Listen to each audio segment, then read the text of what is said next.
এর কথা বলছিলে? এই এর আবার কি? সম্মান দিয়ে কথা বলো। গোপাল। হ্যাঁ মানে এনার কথা বলছিলে তো?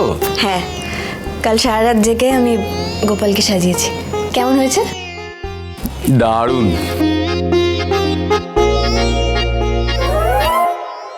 আসনটা কোথায়? আসনটা কোথায় রাখলাম আবার?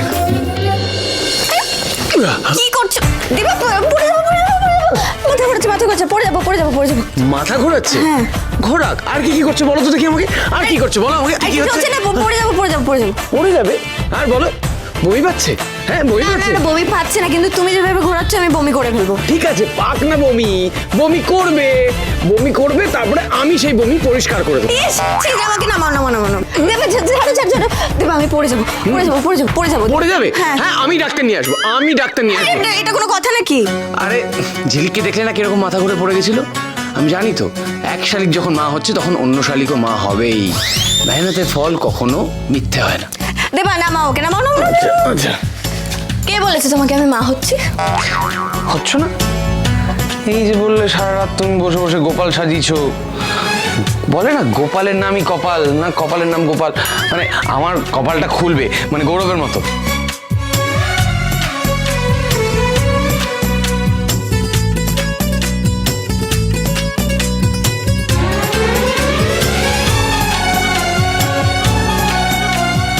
গোপালকে আমি সারা রাত ধরে সাজিয়েছি।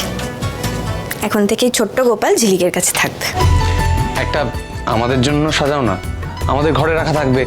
তারপরে কদিন পরে তোমার কোলে কোলে ঘুরবে।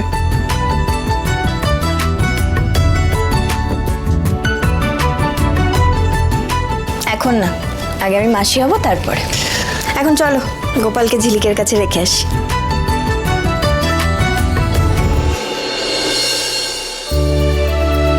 Breakfast ready? কেন ঠিক আছে, রেখে দাও, পরে খাবো। পরে খাচ্ছ না? ঝিলিক, আজ তোমাকে আমি না খাইয়ে অফিস যাবো না। তুমি খেয়েছো? খেয়ে নেবো, একটু পরে খাচ্ছি। কেন?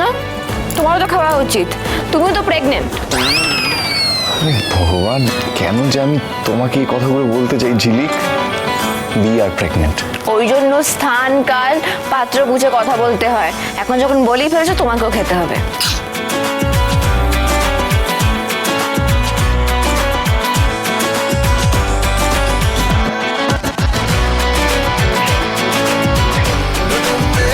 কি ব্যাপার সকাল সকাল জোড়ায় এই তো দেখো না, কাল সারা রাত বসে তোমার জন্য গোপালকে সাজিয়েছি।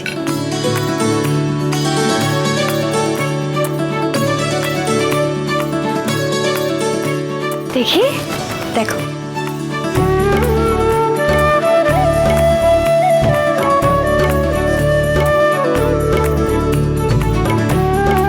ভালো হয়েছে না? কি সুন্দর হয়েছে, আমার খুব ভালো লেগেছে। এখন থেকে গোপালকে তোমার কাছেই রেখো ঝিলিক, কেমন?